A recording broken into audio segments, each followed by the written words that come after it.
बेटा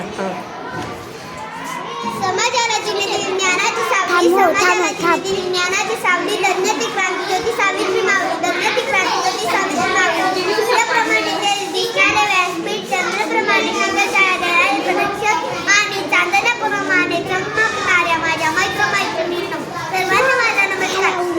माझे नाव साक्षी आहे. आज मी आपल्या समोर भारतात स्त्री शिक्षणाची मशाल पेटवणाऱ्या क्रांतिज्योती सावित्रीबाई फुले यांची यशोगाथा सांगण्यास उभी आहे. सावित्रीबाई फुले या पहिल्या महिला शिक्षिका होत्या. त्यांचा जन्म 3 जानेवारी 1821 रोजी सातारा जिल्ह्यातील नायगाव येथे झाला.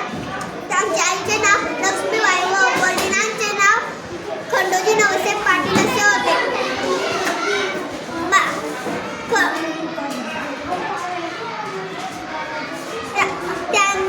त्यांचा विवाह ज्योतिबा फुले यांच्याशी झाला. ज्योतिबांनी त्यांना लिहायला वाचायला शिकवले. जाता जाता एवढे सांगते